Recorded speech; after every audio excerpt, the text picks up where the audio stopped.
Hey everybody, it's Robert coming to you with Sidestep Adventures. I'm out here with Dan, and Walt's joining us today as well. And we're at an old, well-kept cemetery that is in the middle of nowhere. Dan said you wouldn't believe there was a cemetery back here, and I was shocked to see a cemetery this big back here. So tell me where we're at, Dan. Well, this is a well-kept cemetery because there's a lot of people buried here and it's still in use, but it is out off the main highway back in the woods. This is the Centerville Cemetery in Talbot County. And the reason it's called Centerville is this is the center of the county. And right after the county was laid out, this was selected as the county seat. And in the Talbot County Courthouse, there is a plat of this town with the town square, the location of the courthouse, and all the stores around the town square. But something happened shortly after they surveyed it and started selling lots. And the town, the county seat was moved west of here to what's now Talbotton, Georgia. What, maybe, I don't know, 7 or 8 miles from here. So, the rest is history. That became the county seat and grew, and this dried up to nothing. But a church had already been established here, and this is where a lot of families had put their roots down here and settled. So they stayed here and continued farming, and when their deaths occurred, they were buried here. So this was there anything ever built here? Was the town square ever constructed, or was it all just never happened? There were a few stores built, but those people that built the stores could not afford to uproot what they had and move into town. So they just stayed out here, and they helped supply the farmers out here in this area, because this was a big farming area in the county at that time. And of course there was a Methodist church built here, and some of the oldest graves are at the far end of the cemetery. Yeah, we'll take a look at those. And so this is like the Centerville City Cemetery that never was. That's right. The city that never was. And there's a nice plaque here that tells a little bit of the history. It says Centerville Cemetery. This area settled after the 1825 treaty with Creek Indians. The state capital at the time was Milledgeville. The Centerville Methodist Church and Centerville Academy were established here in 1830. U.S. Post Office was Center, Georgia, established March 1st, 1833. Centerville was incorporated December 23rd, 1833. And it's, I guess there's pretty much nothing left, right? No. And it's interesting that there was another Centerville in Georgia, which is down in, I believe, Houston County near Warner Robins. The area there has all built up now, and I think Centerville is no longer in existence. It's all been absorbed by Warner Robins and that area. But what you see is pretty much it now. Let's look at some of these older graves.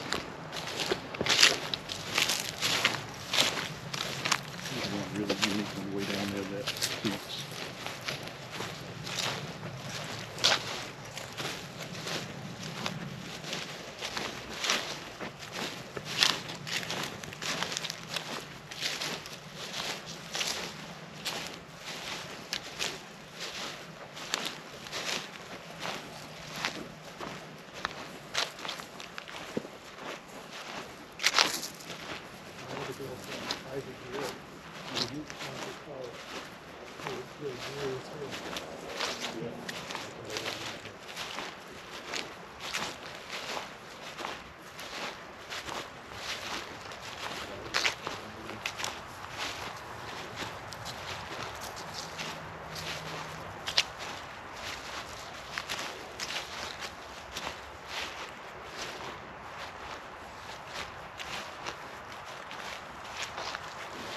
We've got more example of these box tombs. This one is made out of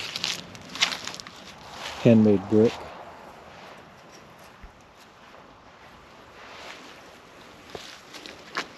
More of this handmade brick here. Yeah. Well, it's a big grave. Yeah, it is.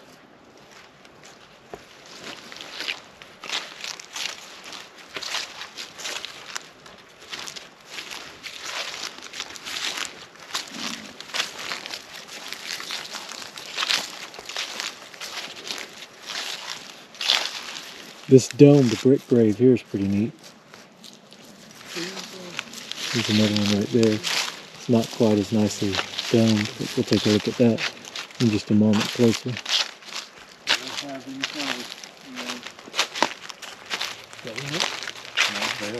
think it's a cemetery association that owns it. These families, they really just support it by donations. Let's see.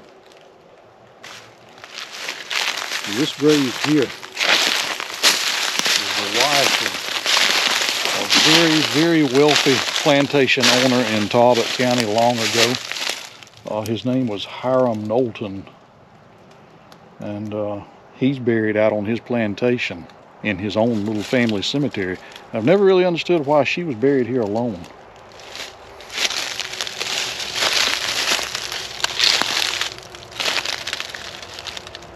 He's departed this life, March. Come around, get a little bit closer.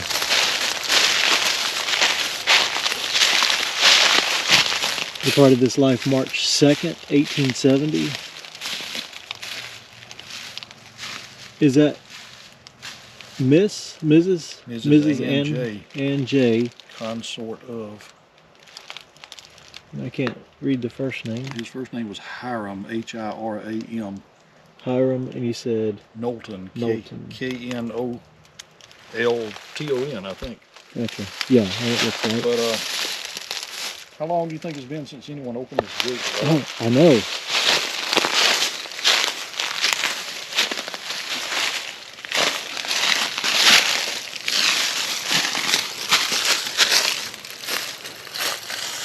H. Knowlton, 1870. Look at that. It's grown into it. It sure has. The tree has grown into it.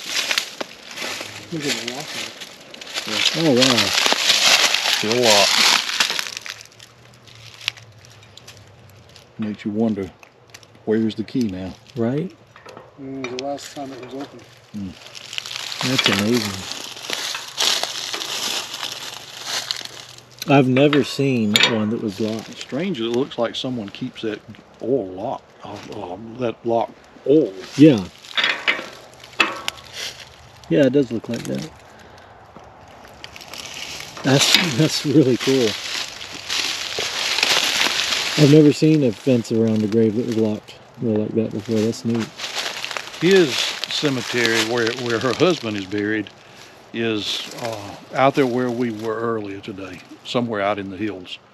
And I've never been to it. I've heard of it, and I do know that it was terribly vandalized years ago.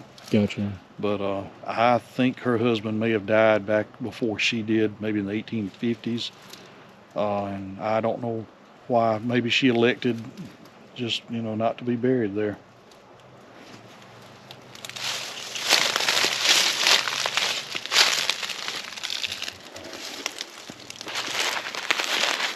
This old road bed right here. Where do you reckon this road used to lead, Dan? I think originally it led all the way to Maxwell, connected with the Maxwell Road, then on to Junction City. Gotcha. What's now Junction City. Back in those days it was called something different. It looks like it got some use. It's pretty deep. Yeah. Pretty neat. As all of this area from this grave here, nothing but graves out here. You can see somebody's come through and put crosses on them at some time.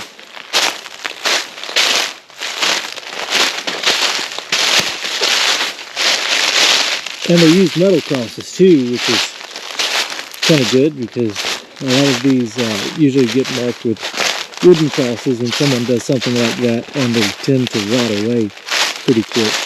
But all the way back down here is one lone grave.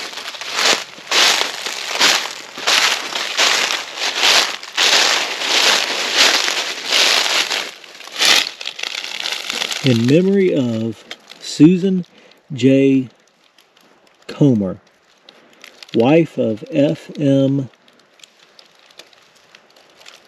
McClune, it looks like. Or is that McClung? MCCLUN. It looks like a G there.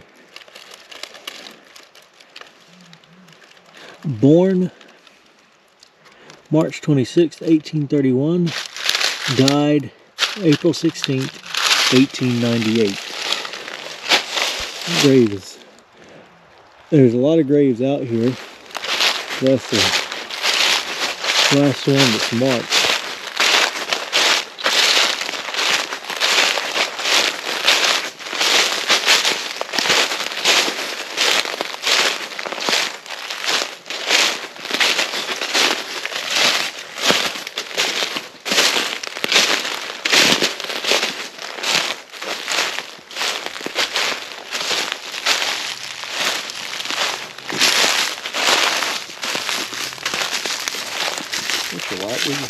I do not have my light with me. I left it in the Jeep. John Walker. I have often wondered about this. If you can read that.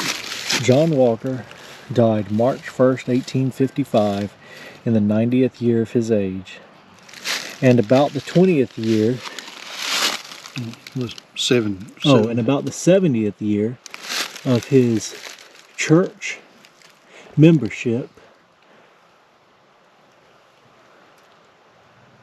And about the 70th year of his church membership, for 68 years, a faithful class leader. Let me borrow your phone there. The righteous shall be in everlasting remembrance. My mother's great-grandfather that died in the Civil War, his name was John Walker McGuirk. And he was from just north of here in Meriwether County. And I have often wondered if there was any connection between him and this man. Right. Because we have no idea why they named him John Walker McGuirk. Yeah. And then her mother's brother's name was Walker McGuirk. So the name meant something to the family, but I don't know what. I don't know why.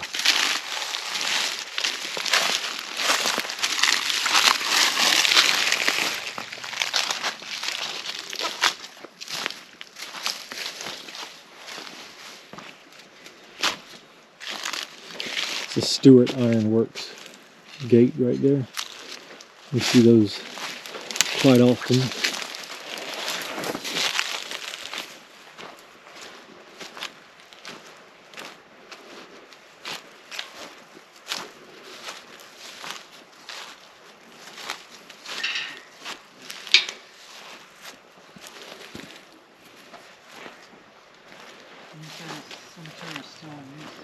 This is a false crypt box grave that we see quite a bit. It's been bricked up. But this one in particular I wanted to look at, because this is only the second time I've seen a domed brick grave like this.